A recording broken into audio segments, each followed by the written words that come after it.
다 같이 기도하겠습니다. 하나님 아버지, 은혜와 사랑을 감사합니다.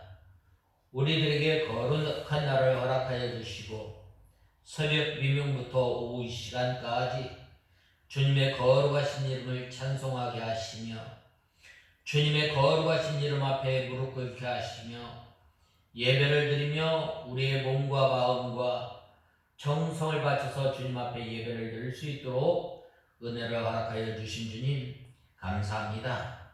하나님 아버지,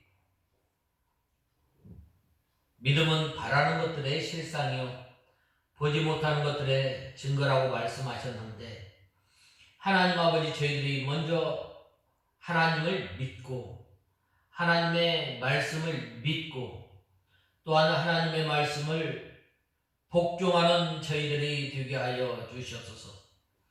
하나님의 말씀이 내 생각, 내 뜻과 맞지 않아도 하나님의 말씀에 온전히 순종하며 나갈 때에 저희들에게 실상이 되고 증거가 된다고 했는데, 하나님 아버지, 저희들이 믿음 생활하며 보이지 않는 하나님의 약속을 바라보며 마치 보는 것처럼 저희들이 하나님의 말씀을 사모하며 또한 하나님의 말씀을 즐겨 순종하는 저희들이 되어서 보이지 않는 것들이 실상이 되게 하시고 보이지 않는 것들이 증거가 됨으로 말미암아 저희들이 하나님의 말씀을 순종하며 나갈 때에 죄와 싸울 때에 힘써 피 흘리기까지 싸우는 저희들이 되게 하시고 장차 우리에게 주어질 멸류관을 바라보며 힘껏 믿음의 경주를 잘 감당하는 저희들이 되게 하여 주시옵소서. 오후 이 시간도 저희들을 불러주셨사오매 저희들을 주님의 진리 가운데로 인도하여 주시옵소서. 예수님의 이름으로 간절히 기도드리옵나이다. 아멘. 하나님의 말씀은 고린도 후서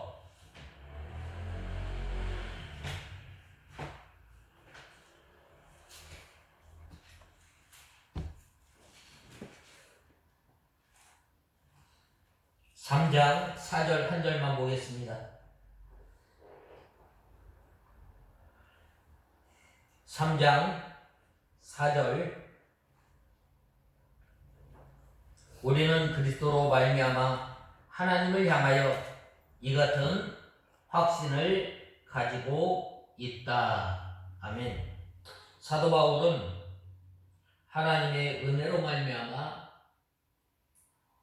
하나님의 일꾼이 되고 또 이제 이 사도 바울이 고린도 교회의 편지가 되고 또 면류관이 되고 자랑거리가 되고 또 고린도 교회 성도들은 사도 바울에게 있어서 편지가 되고 자랑거리가 되고 또 향기가 되고 멸류관이 된 것을 예수 그리스도로 말미암아 하나님을 향하여 이 같은 확신을 가지고 있다고 4절에 보면 말씀하고 있습니다. 사도 바울은 예수 그리스도께서 자기를 통해서 이 편지를 썼다는 것이 확신이 있고 고린도 교회의 성도들이 자기를 통하여 쓰여진 그리스도의 편지라는 사실을 가지고 있습니다. 다시 말하면 이 고린도 교회는 이 예수님께서 자기를 통해서 일한 결과요 열매라는 확신을 가지고 있다는 말이에요. 전에는 고린도 교회 성도들이 하나님의 은혜로 말미암아 복음을 받아들이고 이제 그들이 하나님의 복음 말씀 가운데서 잘 자라나야 할 고린도 교회 성도들이 1년 반 동안 이 사도 바울의 길리움을 잘 받았어요. 그런데 이제 사도 바울이 전도 여행으로 인해서 고린도에서 다른 지역으로 떠나갔을 때에 이 고린도 교회에 가만히 들어온 선생들로 인해서 유대주의와 또 할례주의, 할례당이 들어옴으로 말미암아 이 고린도 교회가 막 큰 혼란에 빠졌을 뿐만 아니라 당시의 철학 사상에 또한 당시의 사회 문화에 영향을 받아서 이 고린도 교회가 이 하나님의 은혜가 충만하고 하나님의 은사가 가득한 가운데서도 많은 문제를 안고 있었던 거예요. 그것은 바로 이제 이 세상 사람들도 죄를 짓지 아니한 음란죄가 죄가 이 교회에 들어오고 또 이 고린도전서 6장에 보면 또 이 성도들 간에 서로 재판을 하게 되고 또 교회가 이 분파가 되어서 나는 아볼로파다, 나는 베드로파다, 나는 사울파다, 나는 아볼로파다 라고 서로 찢어져서 싸우게 되고 또 이 방언 문제, 교회에서 또한 행하여지는 그 은사 문제로 온통 교회가 시끄러워지게 됩니다. 이러한 그 소식을 접한 사도 바울은 이제 당장 가서 이 가만히 들어온 선생들과 이러한 그 교회의 어려운 문제들을 즉각 이제 해결할 수도 있었지만은 이 사도 바울이 가만히 기다렸던 거예요. 고린도 교회 성도들이 이 편지를 통해서 다시금 이제 그들이 사도 바울로부터 눈물로 쓴 이 편지를 읽고 그들이 점차 돌아왔을 때 또한 이제 사도 바울의 이 사도권을 부정하고 의심하였을 때 사도 바울은 이 편지를 통해서 다시금 고린도 교회 성도들을 읽게 하고 또한 그 편지를 읽고 난 고린도 교회 성도들이 하나씩 회개하고 돌아왔을 때에 그것이 바로 이제 내가 너희에게 쓴 편지다라고 말씀하고 있습니다. 다시 말하면 사도 바울은 자기가 예수 그리스도께서 사용하는 종이라는 것과 고린도 교회는 예수 그리스도께서 자기 자신을 통해서 일한 이 결과요 열매인 것을 잘 말씀하고 있는 거예요. 그래서 이제 본문은 사도직 및 또한 사도 직분의 수행에 대한 사도 바울의 이 변호에 대해서 언급하고 있는 거예요. 본론고 1장 12절에서 7장 16절까지 이어지는 일련의 기사 가운데서 사도 바울의 사도직 및 그 수행의 정당성에 대한 이 변호를 언급하고 있는 거예요. 2장 12절에서 10절의 연속 부분이에요. 여기서 사도 바울은 자기 자신의 사도직을 입증하는 예수 그리스도의 주천서와 관련해서 언급하고 있는 이 3장 1절에서 3절에 이어서 이 사도 바울은 4절부터 이제 새 언약의 사도로서의 확실하게 사도직 이제 확신과 긍지에 대해서 말씀하고 있습니다. 내가 어떻게 사도가 됐는가? 내가 어떻게 예수님께서 나와 같은 죄인을 불러서 사도로 세웠다.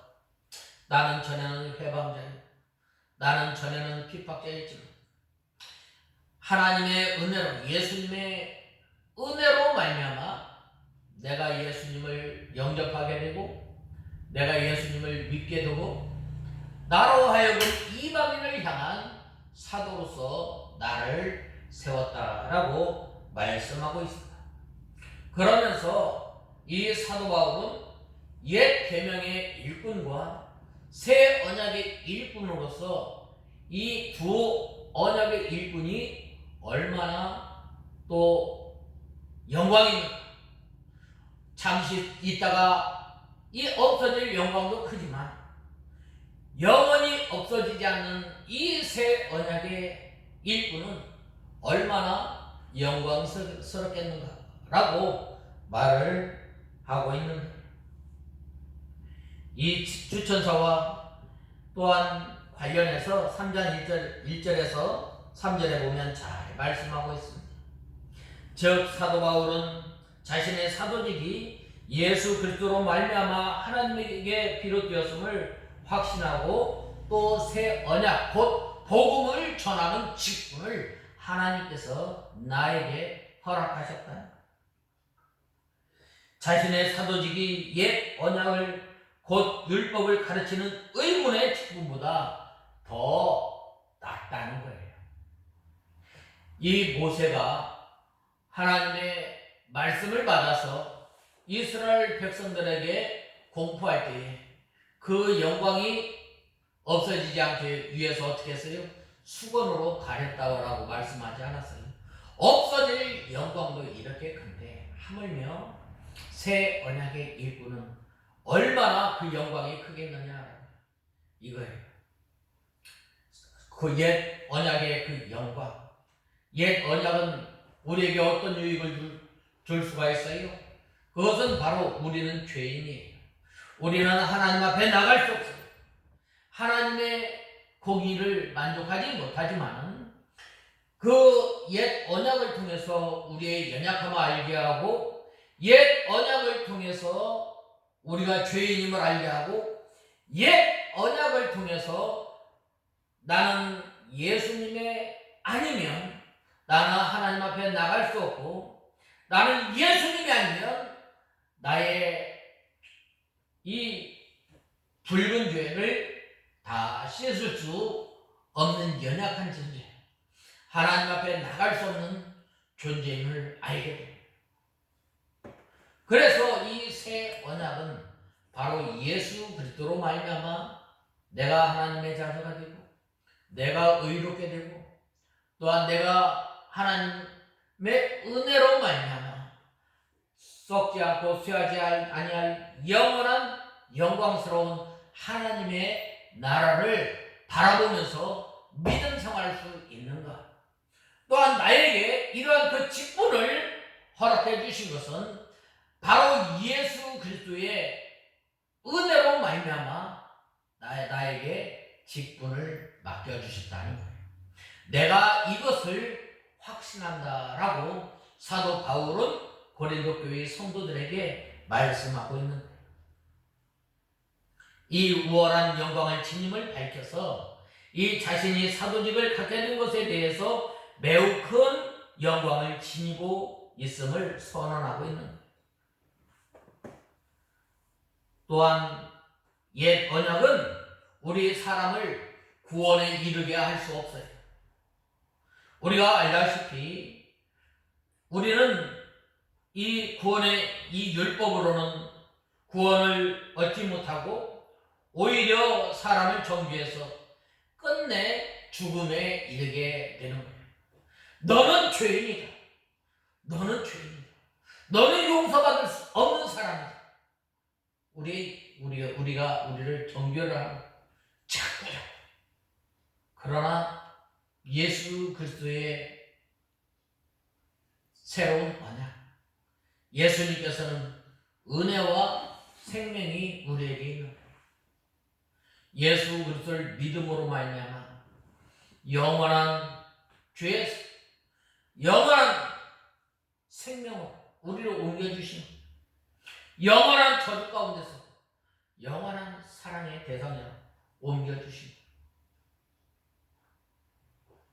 그리고 율법은 우리를 이 예수님에게로 인도하는 몽학선생이라고 말씀하셨어요. 가정선생이라는 거예요. 과외선생. 실로 옛 언약은 우리 사람에게 생명을 주지 못합니다.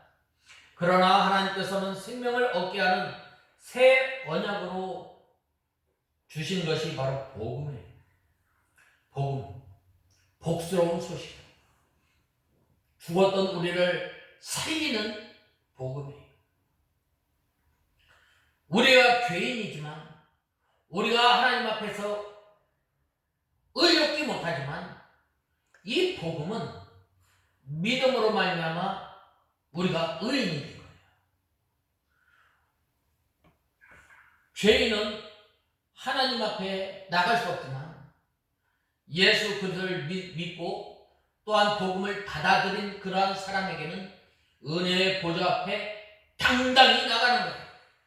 내 힘으로, 내가 지킨 율법으로는 하나님 앞에 나갈 수 없지만 바로 예수 그리스도의 복음을 믿음으로 말미암아 우리가 하나님 앞에 은혜의 자리, 또한 죄 용서함을 받는 자리, 또한 긍휼의 자리, 자비의 자리까지 당당하게 나가는데, 그건 뭘로 나가는 거예요? 예수 그리스도의 피로 나가는 거예요. 옛날 구약의 성도들이 하나님 앞에 나갈 수 있는 것은 뭐로 나갔어요? 뭐로?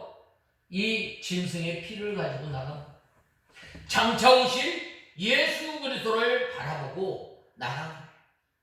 그래야 했을 때 하나님께서 그 재물을 받아주시고 용서하여 주시고, 또한 죄 용서함을 받은 하나님의 백성들이 그 제사 지내고 난 다음에 그 고기를 취해서 서로 나누지 않았어요.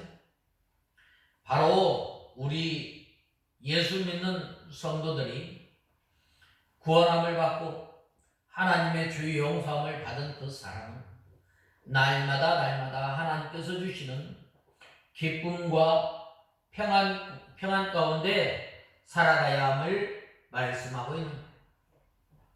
그리고 하나님께서 이러한 복음을 주셔서 그것을 증거함으로 인간으로 하여금 구원을 얻기 위해 세운 직분이 바로 사도 직분이라고 말씀하고 있는 거예요.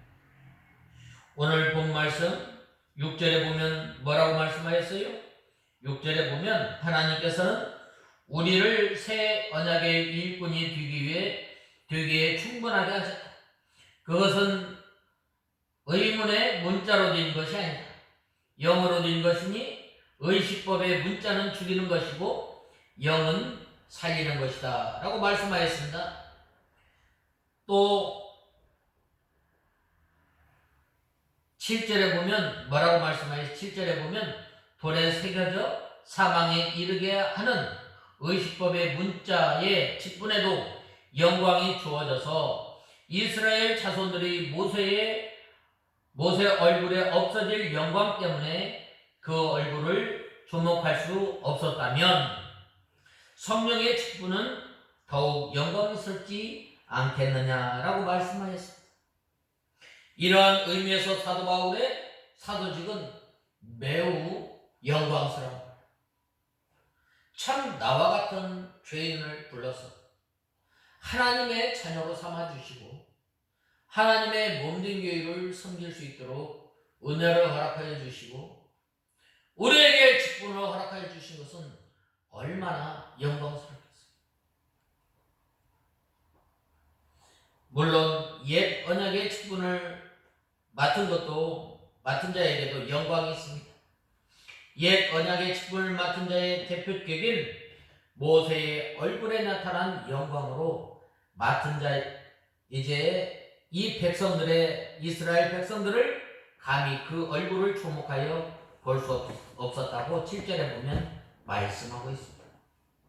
하물며 생명의 복음, 즉 영광의 복음을 맡은 자의 영광은 더욱 그리하다는, 사실 모세에 나타난 영광은 한시적으로 곧 없어지고 말았던 것, 이것이 바로 율법의 한시적인 것을 말씀하고 있는 거예요. 율법은 복음이 올 때까지 필요한 거예요. 우리가 이 율법을 알기 전에는 우리가 죄인인 줄 몰라요. 우리가 연약한 줄 몰라요. 내 생각대로 사는 거예요. 내 마음대로 살아가는 거예요. 그러나 이 율법을 통해서 우리 자신을 알게 되잖아요. 이 율법은 옛날 그 거울 보면 구리 거울 같은 경우는 잘 보이지 않잖아요. 사람 희미하게 보이는 거예요. 그러나 이제 실체 되시는 예수님께서 오심으로 말미암아 어떻게 돼요? 나는 죄인이다. 누가 나를 이 사망의 법에서 나를 건져내 한탄하게 된다. 오라 나는 곤고한 사람이다. 그러한 이 예수님께서 오셨을 때 날마다 하나님의 말씀을 비추어 보고 나왔을 때 어떻게 돼요? 나는 죄인 중에 괴속하다. 이러한 나를 구원하여 주시고 나에게 직분을 허락하여 주신 것 얼마나 감사해요.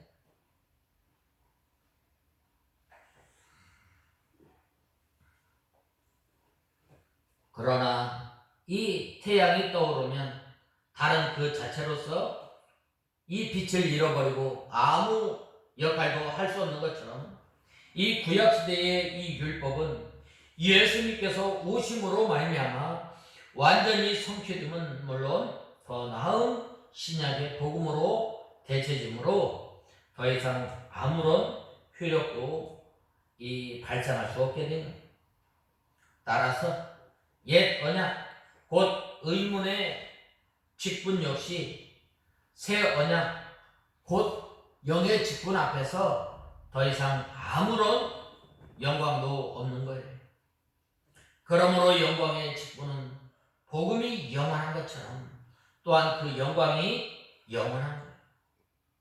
오늘 본 말씀 10절에서 11절에 보면 이런 점에서 영광이 되었던 것이 더 큰 영광 때문에 영광이 되지 못하였다. 없어질 것도 영광으로 말미암아 생겼다면 영원히 있을 것은 더욱 영광 가운데 있을 것이다 라고 말씀하고 있는 거예요. 결국 이러한 본문은 자신들의 의문의 직분을 자랑하며 사도 바울의 사도직을 비방하는 유대주의 거짓 사도들의 행동이 얼마나 어리석은가 극명하게 나타나고 있는 거예요. 특별히 오늘 본 말씀 4절에 보면 우리가 그리스도로 말미암아 하나님을 향하여 이 같은 확신을 가졌다라고 말씀하였습니다. 그리고 5절에서 11절까지 보면 사도 바울과 그의 동역자들은 새 언약의 일꾼으로 구약시대의 어떤 직분보다 더 귀한 직분을 가졌다고 전한 것입니다. 이것이 바로 자기 사도 바울이 자기 자신을 바로 깨달았던 거예요.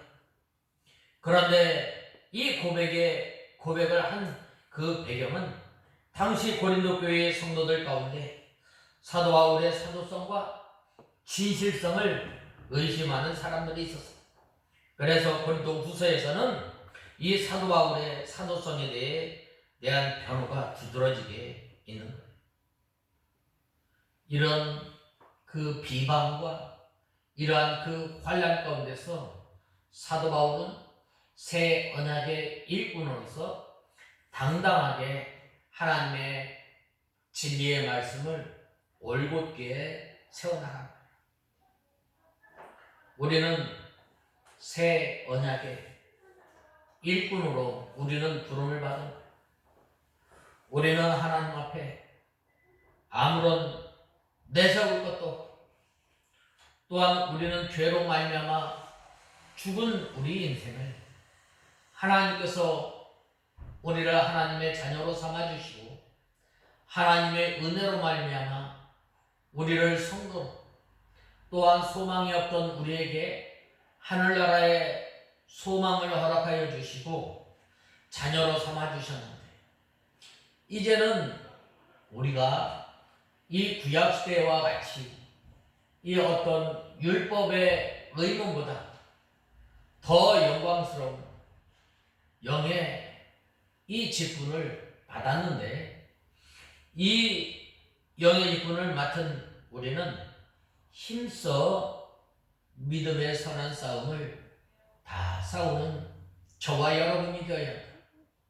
그리할 때에 우리를 통해서 예수 그리스도를 믿는 사람이 이제 서로 믿음으로 말미암아 이러한 사람을 통해서 확신을 갖게 됩니다. 사도 바울이 많은 어려움과 많은 환난과 핍박 가운데서 온전히 하나님의 말씀을 붙들고 이제 믿음을 지키고 또 자기의 직분을 잘 감당한 것은 바로 예수 그리스도로 말미암아 하나님을 향하여 이 같은 확신을 가지고 있었던 거예요.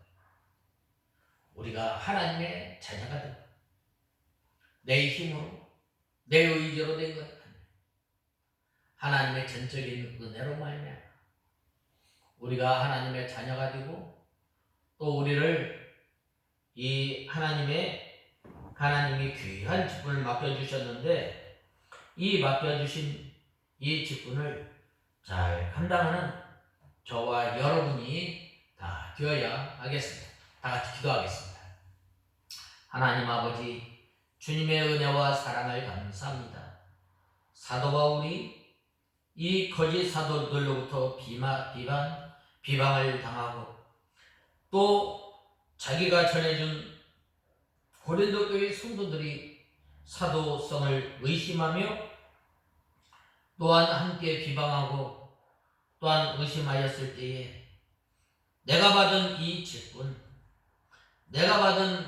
이 직분의 영광은 하나님으로 말미암아 온 것임을 알고 또한 하나님을 향하여 이 같은 확신을 한다고 하였던 것처럼 저희들이 받은 이 귀한 복음, 이 복음의 직분을 잘 감당함으로 주님을 기쁘시게 하는 저희들이 되게 하여 주시옵소서. 예수님의 이름으로 간절히 기도드리옵나이다. 아멘.